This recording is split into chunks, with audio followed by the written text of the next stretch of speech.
Hey, what's going on, everybody? Welcome back to the channel. Today, it is the off day for the Bassmaster Open here on Norfork, and we got most of my rigging done last night.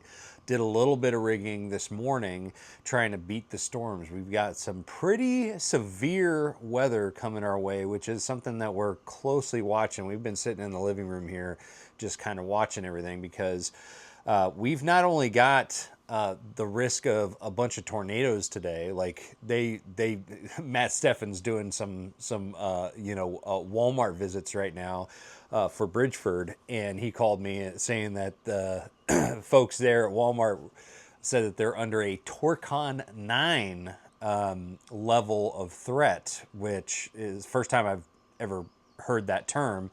But apparently it's out of a scale of 0 to 10, and so pretty high as far as a likelihood of seeing some tornadoes today. So not excited about that. Hail is also on the menu for today, and then of course heavy rain.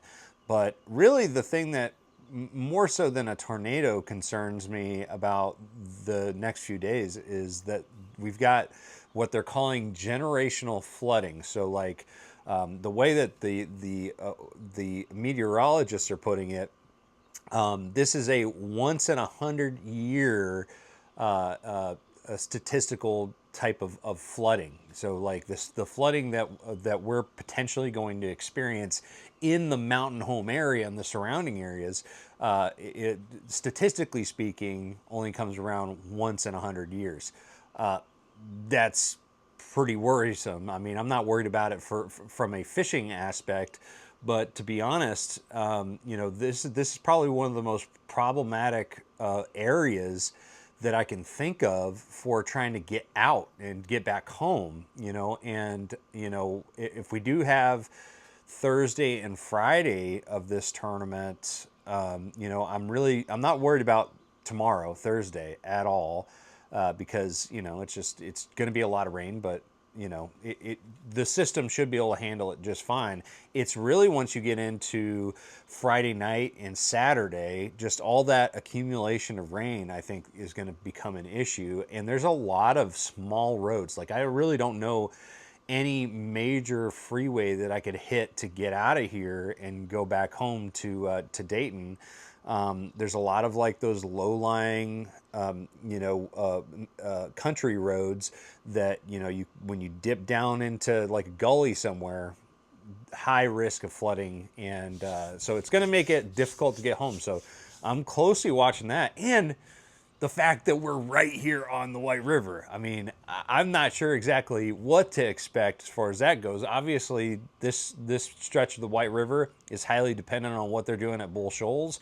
And so hopefully the lake is down enough to be able to sustain that level of that influx of water to where they don't have to like do anything crazy with this. But it is something I'm thinking about. I'm actually planning on Friday morning when I go for the tournament on Friday, just going out and making sure I'm packed so I don't have to come back down here. I might stay at a buddy's place, but anyways, that's what we're dealing with right now.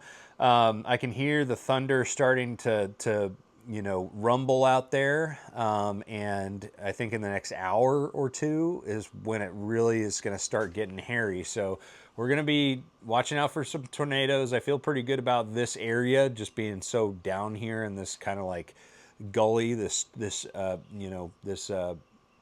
White River area right here. And we got a basement and stuff like that. So anyways, that's the weather report. And that's kind of what we're focusing on most, but let's get to like the fishing. If they actually have this tournament, we had really 2 days of practice, because we missed the first day of practice, staying home to be with the sick family. And quite honest, man, it was pretty lackluster. Didn't catch very many big fish, caught plenty of fish.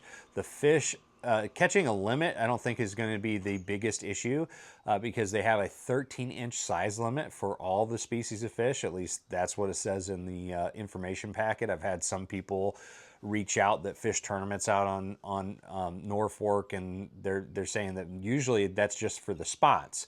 Everything else is 15 inches, but that's what the tournament packet is saying is 13 across the board. So we'll see if that holds up.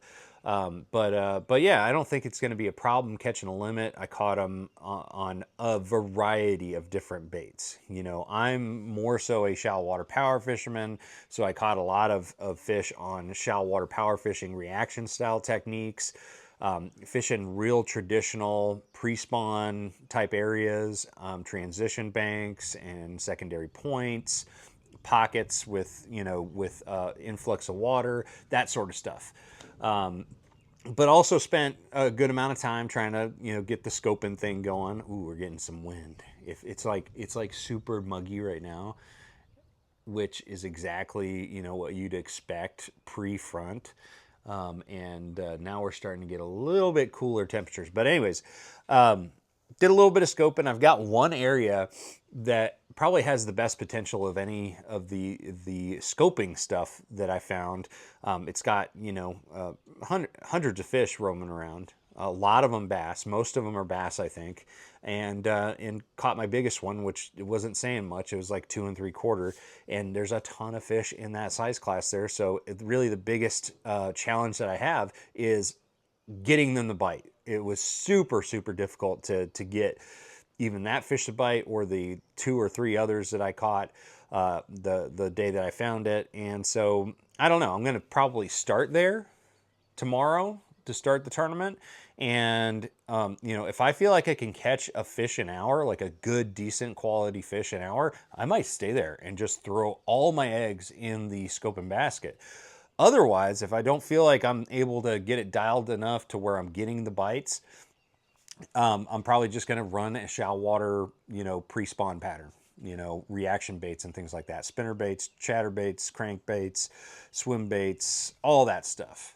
Swim jigs, you know, you can junk it up and catch them out there. So anyways, I didn't see much as far as a decent limit in practice, but I feel like I've set myself up for at least the shallow water power fishing deal and this one area for scoping. I feel like between those two, there's potential for catching that 10 to 12 pounds. But man, not a lot of big fish opportunities that I've seen. So it's going to be a tough tournament, to be honest.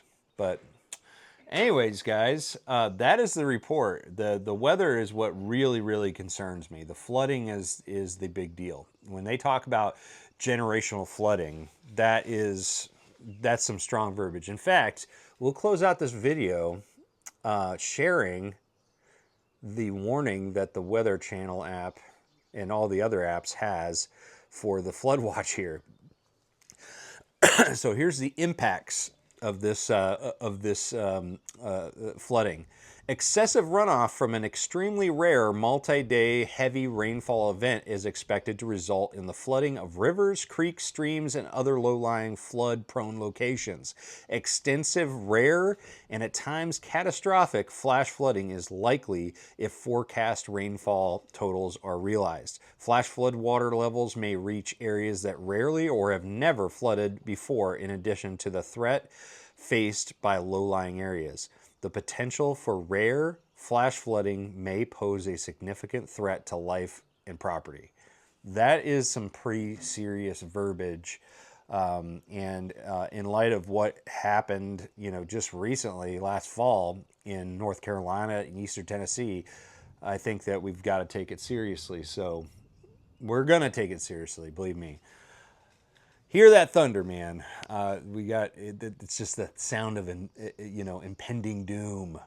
But we'll be all right. We just got to be cautious. The biggest challenge that I see, the biggest thing that I've got my mind on, is the fact we got this dirt road that's like a vertical climb, and it's the only way in or out of this neighborhood of houses that are here on the White River. So, and I have to put it in four-wheel drive on the dry days to get up that hill with the boat in tow. So we got some challenges this week, but hey, it's tournament fishing. If you want some extreme weather, just bring the Bassmaster Opens, I guess. it's been a weird year. But anyways, guys, keep track of all the action on your weather channel and also on Bassmaster.com. I'm not even sure if we're going to have this tournament. We'll find out. But thank you guys for watching, and I'm going to see you out on the water or out on the road, and hopefully not on the news. See you guys. Trust the process.